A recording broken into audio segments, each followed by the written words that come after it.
Welcome to this week's episode of NLDR, the Narrative Lectionary Podcast for people on the go. I'm Dr. Robert Williamson, joined this and every week by my co-host, Dr. Amy Robertson. This week we wrestle with Genesis 32, the story of Jacob's late-night encounter with God by the River Jabbok, which leaves one of them limping and the other trying to get home by daybreak. We discuss the significance of Jacob's name change to Israel, what it means to have a faith based in struggle, and why we can't use profanity in this podcast, even though Jacob kind of makes us want to. Thanks for listening.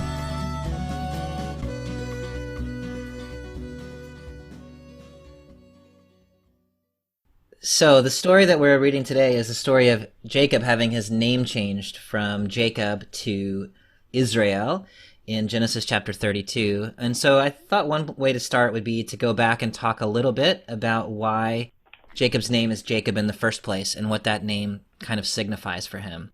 So what would you say about that? Well, so in Genesis chapter 25, we hear about Jacob's birth, right? So Jacob is the son of Isaac and Rebekah, and Rebekah, like Sarah and many of the other women in the Bible, has trouble conceiving in the first place, and so Isaac prays on her behalf, and she conceives twins. And then when they're born, the first child born is Jacob's brother Esau, and then comes Jacob, who is holding the heel of his brother when he's born. And Jacob is related to the word heel. So Right. That at least is sort of what the biblical text tells us is why he's named Jacob.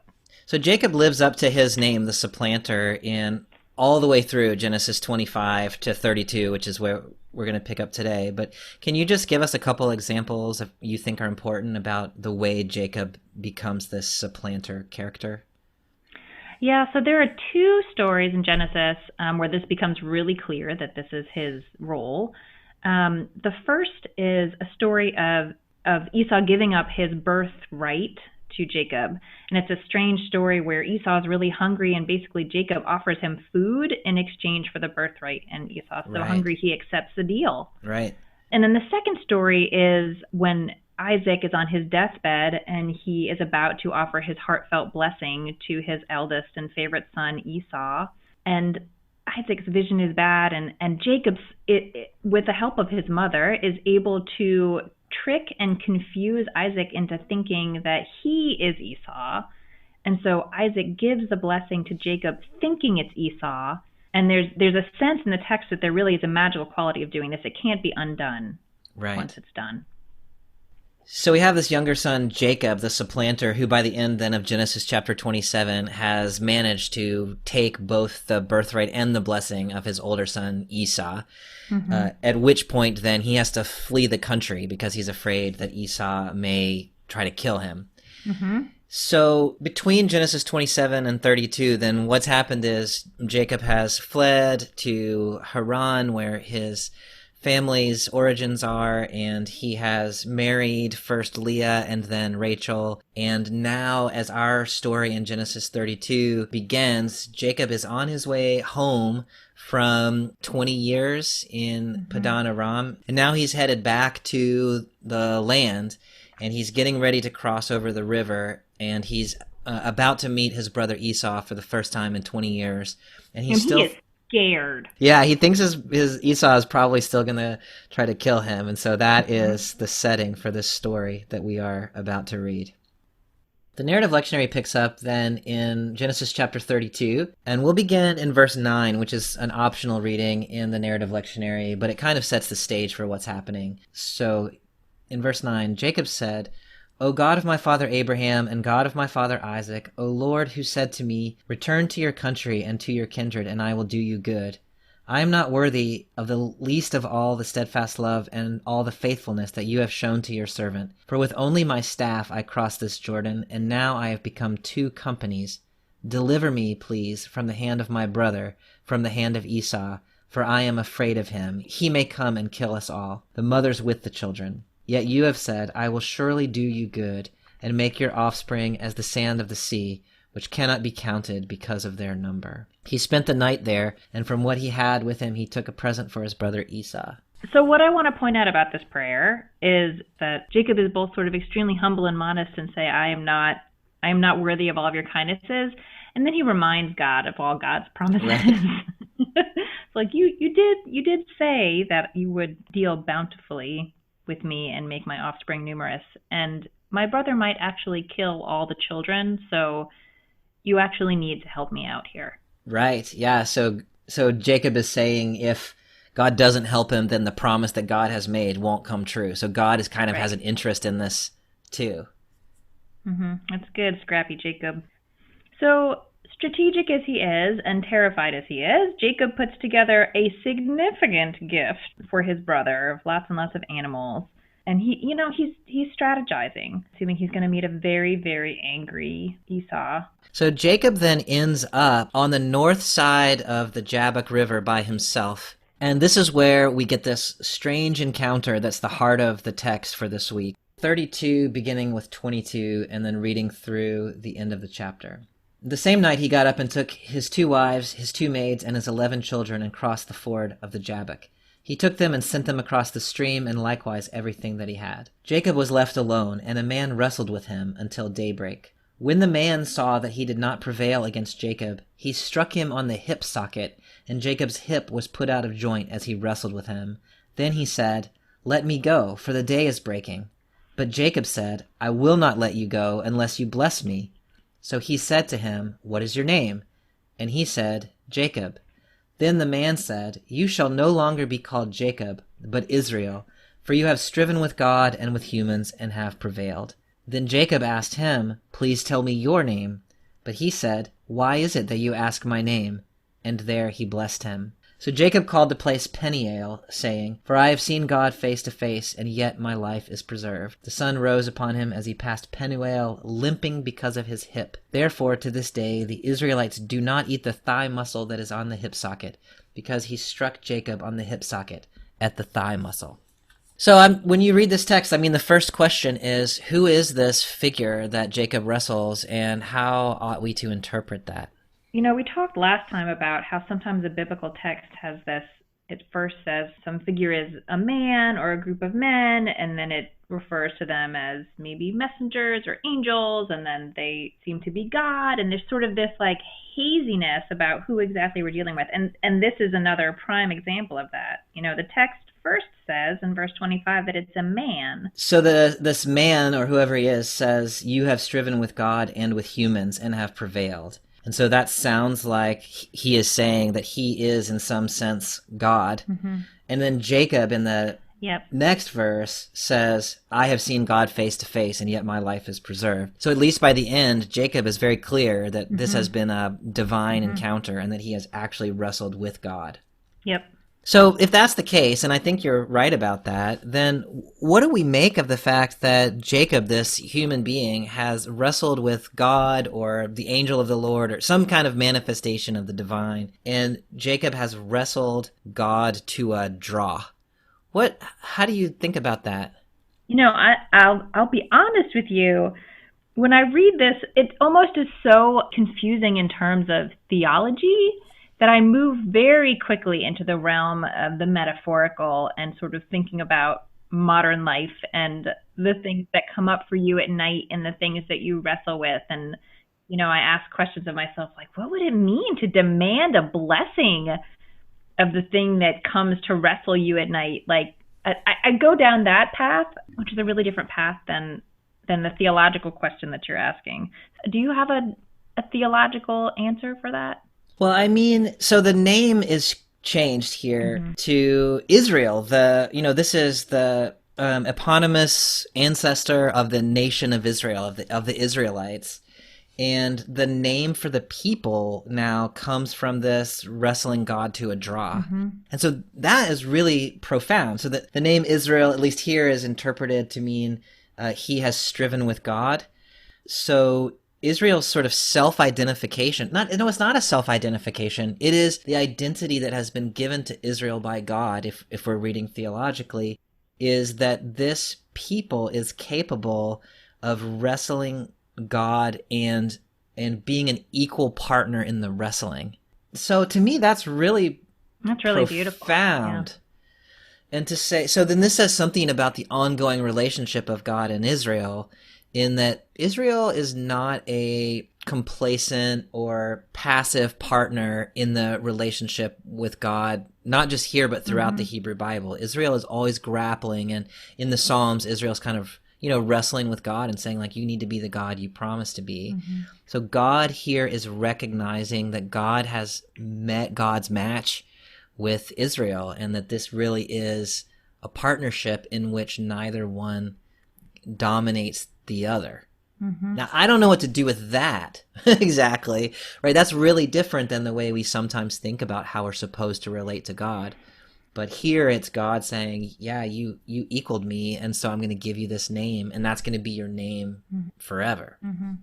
Yeah, you said something to me recently about how there are different ways to faithfully read biblical text. And it really resonated with sort of the way that I, as a person who functions in the Jewish community, as a Jewish person, think about what it means to faithfully read religious text. And for me, it means to read it and engage it, and sometimes like it and sometimes not. Like, it doesn't mean that I have to say everything in this text is glorious. It's the engagement that is the act of faith. So the name moves from Jacob to Israel. And so I'm just curious, what do you make of that, the name change from the one who supplants to the one who struggles with God? I've been thinking about the significance of a name change. And, Abraham's name is changed also from Avram to Abraham at the point of his sort of clear covenant with God. So I think I've been more focused sort of on the fact that there is a name change than the fact that it comes from one who supplants, or something about a heel to Israel. Because the name Jacob doesn't suddenly go away. Like, Jacob still gets called Jacob, and the title that God sometimes is called by, the God of Abraham, Isaac, and Jacob, Jacob is still there. And then God also sometimes goes by the God of Israel. So the name Jacob, the supplanting, is still in the conversation, even though the name change has occurred. We were talking last week about how Isaac's name, he will laugh, gets kind of taken up into the way God is talked about. So the God of Abraham, the God of the one who laughs, and then the God of Jacob, the God of the one who supplants. And so if we take this as kind of a characteristic of who God is, or the kinds of people God relates to, it's really fascinating.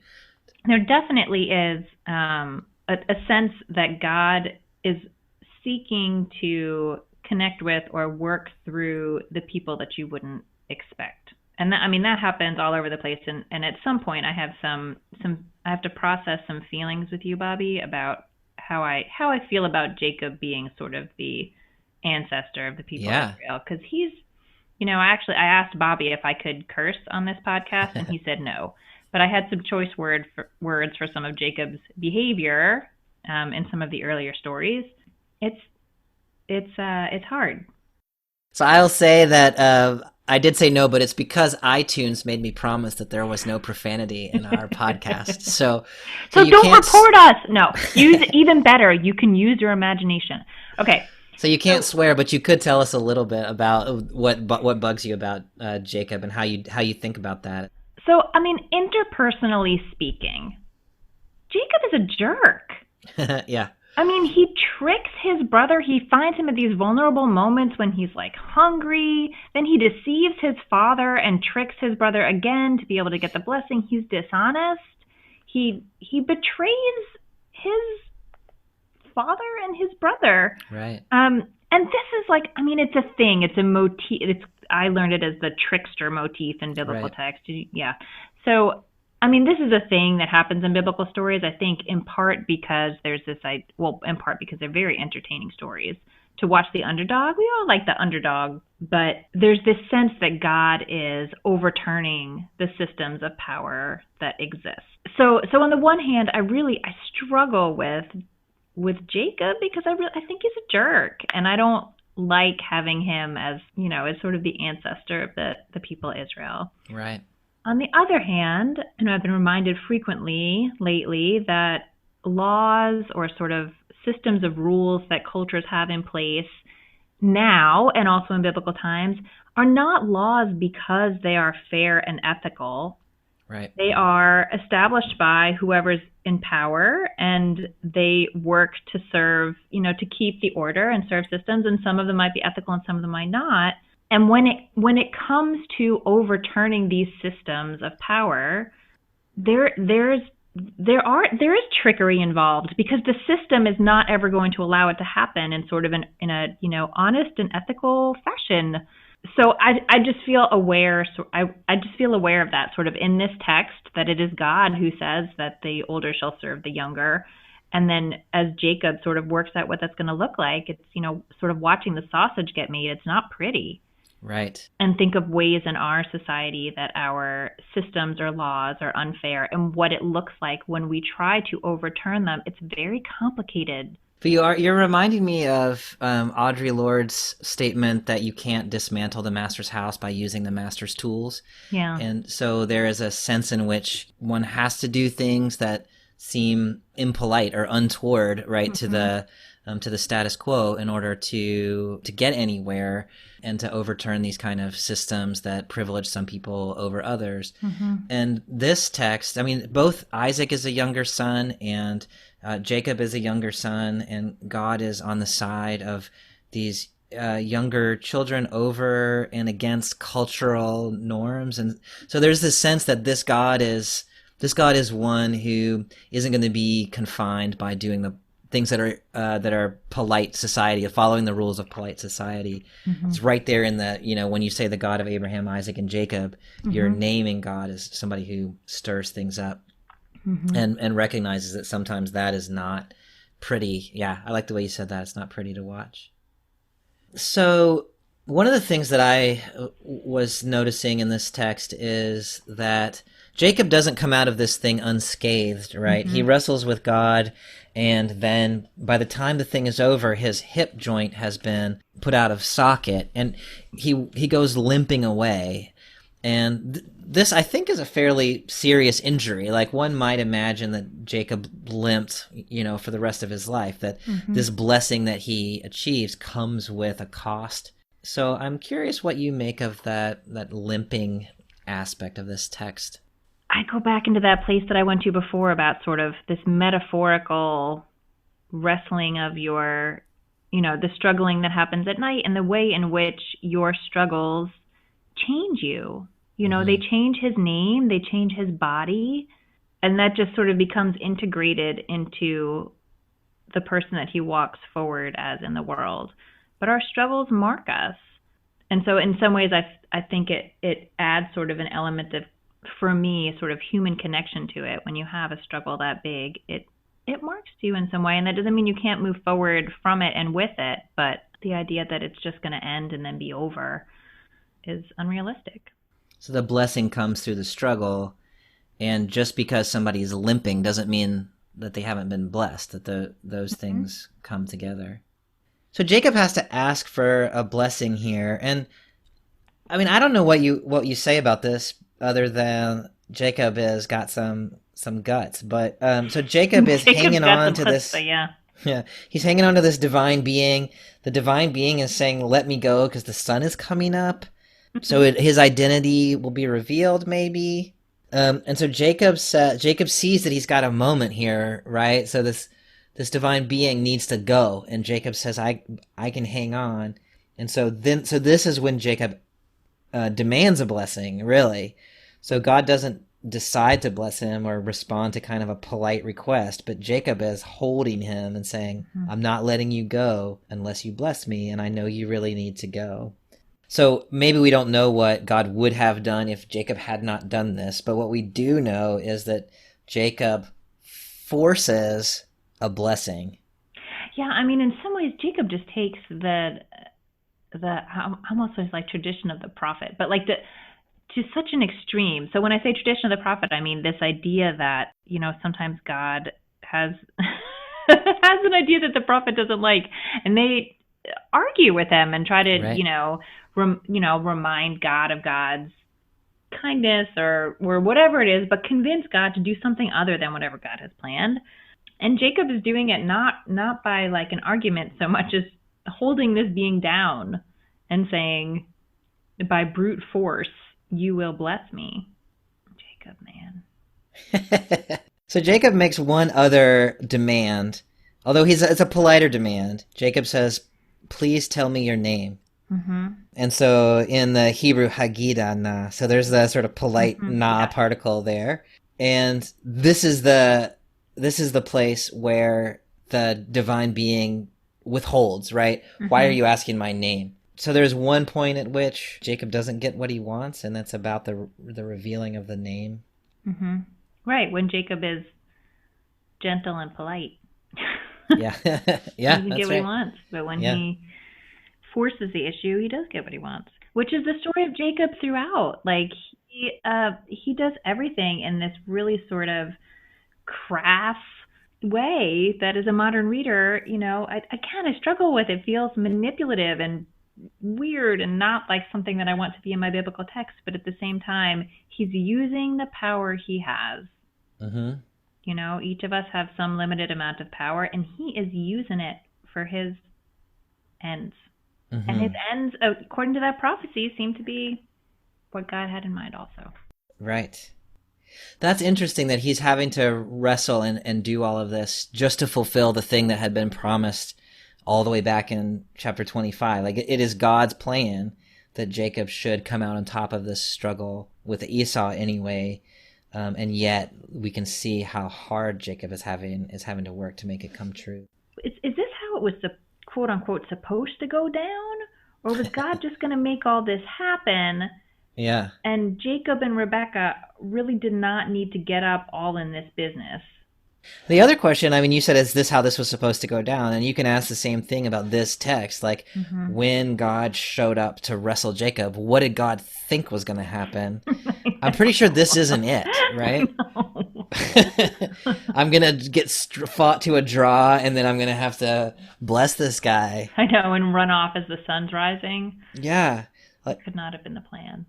it could not have been the plan. So this is a really, and my students in my introductory classes at college, they always start with the assumption that God is omnipotent and omniscient, and like there is no way that something could not go according to plan. But this seems clear enough to me that this did not go the way God had. However, God drew it up on the board. Like this is not what was supposed to have happened. Mm-hmm. Now, then the last couple of verses here, one of which is in the narrative lectionary, but the other isn't, Jacob kind of sets up memorials to what's happened. Mm-hmm. So first he names the place Peniel, which means the face of God, and he says, "For I have seen God face to face, and yet my life is preserved." And then he goes limping away. And then in the NRSV's verse 32, therefore, to this day, Israelites do not eat the thigh muscle that is on the hip socket, because he struck Jacob on the hip socket. So there's this kind of cultural memorial as well. So we've got the place name, and then we've also got this practice that remind us, and the name change that remind us of this event. Mm-hmm. I don't know. That seems important to me somehow in this kind of. I mean, when we start to think about what do we do with this as modern readers, but the sense that one needs to recall struggle and one needs to give some kind of observable place, like this place or this practice is going to remind me of this thing that happened, so that I don't forget, and presumably so future generations don't forget. And yeah, I mean, I think it allows us to sort of bear witness to this completely private event in our own practices and just sort of our walking through the world. This is a thing that happened. What else would you say for contemporary readers taking away from this text of the wrestling at the Jabbok? One is that struggles change us, and that's okay, and that's good. And as you said, like, you can both be blessed and be wounded by a struggle. Another one is related to power structures and how power structures are overturned, which is a little bit in this text, but really I'm kind of cheating and pulling on the other Jacob texts. Right. but what it actually looks like on the ground to overturn power structures. And I really liked your words earlier that it's not a polite process, and it might not make us feel comfortable because that's exactly the idea. It's overturning social norms, and so it's going to feel impolite and uncomfortable. What have you got? I mean, I really love I really love both of those things that you've pulled out of the text, and so I want to affirm those for sure. I'm really struck with this idea that this human guy manages to wrestle God and come out even. Yeah. And part of me is troubled by that, right? Because like I really want to think that God is such that God can't be fought to a draw by this Jacob guy, right? But there's a sense here in which God is vulnerable. God is engaged in struggle. Like God's outcome is not obvious or given. I don't know, there's something really powerful about that. Like when God enters into relationships with Jacob, with Israel, with us, like God is also at risk in those encounters, and God is, putting the divine self out there in ways that aren't completely controlled. And so there's this sense in which, we're in this thing together, and that calls on us as people of faith, communities of faith, really to do our part, right? To demand the things that need demanding, and to grapple with the things that need grappling with, and not simply to kind of to submit ourselves to whatever the divine will might be, but to really engage and claim what we need, not only from each other and from the societal norms, but also in the divine relationship. There's this calling to be partners, to step up and really to do the work. I mean, the other thing I would say there is just to note that, at least as far as I read it, it doesn't tell us what God's intention is in this wrestling. It says they wrestled all night and God didn't prevail upon him, and then so he hit him on the hip. I don't know what the intention was there. I don't know what God was looking for to happen. Certainly as a human in that experience, I would have felt like God is trying to destroy me, but I don't know what God was trying to do. And part of me just wonders, like, maybe God kind of enjoys the wrestling match, and and so when God comes to wrestle with us, like, we ought to wrestle back, instead of just being like, oh, you pinned me, like, that's a terrible wrestling match. But that there is something about God that wants to be engaged with us as partners in struggle. So there is a published book called The Survivor's Haggadah, and it's a Passover Haggadah. The Haggadah is the text that we read at the Passover Seder. It tells the story of leaving the Exodus from Egypt, and it also has a lot of traditional songs in it. And one of the songs sort of goes through and says, if God had brought us out of Egypt but not given us the Torah, that would have been enough. If God had given us the Torah but not given us Shabbat, that would have been enough. So it's a way to sort of magnify the blessings that we have received. In the Survivors Haggadah, it is a Haggadah that was written by survivors of the Holocaust in a displaced persons camp, and they have reframed that whole song to be about sort of the magnitude of their suffering. So sort of if God had brought about, pogroms but not shooting squads, that would have been enough. If God had brought about shooting squads but not the camps, that would have been enough. And it's absolutely excruciating. And to me, so incredibly meaningful that this group of people who is struggling so hard and suffering so much would write a protest version of this traditional song.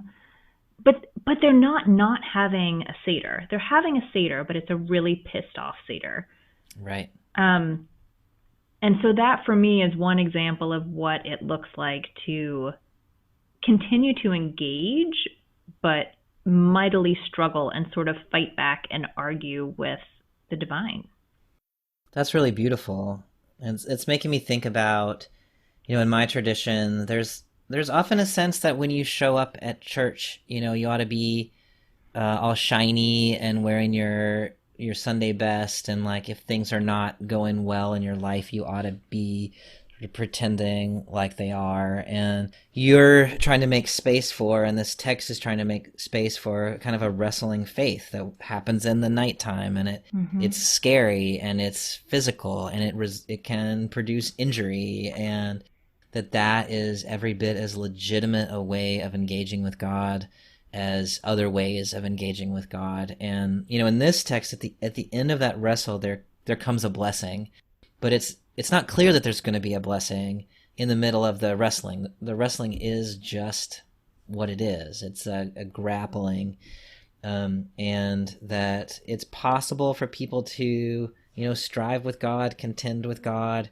and wrestle God to a stalemate, to recognize that those are legitimate ways of being in relationship, and that God in some way, very clearly here, rewards that kind of engagement.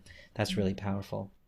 I think it's appropriate that this text has been a struggle for us. Like, it has really been hard to figure out It has been hard. How do we pin this text down, and we haven't been able to do it, but hopefully it has blessed us. That's a really beautiful... Beautiful. That'll preach, Bobby. So next week, we're moving on into the Exodus and talking about the story of the call of Moses. I look forward to it. Y'all have a good week. See you then. Bye. Thanks for listening to NLDR, the Narrative Lectionary podcast for people on the go. Join us again next week when we'll be discussing Exodus 1 through 3, the story of Moses' birth and his calling by God to go to Egypt to set the Israelites free from captivity. We'll see you then.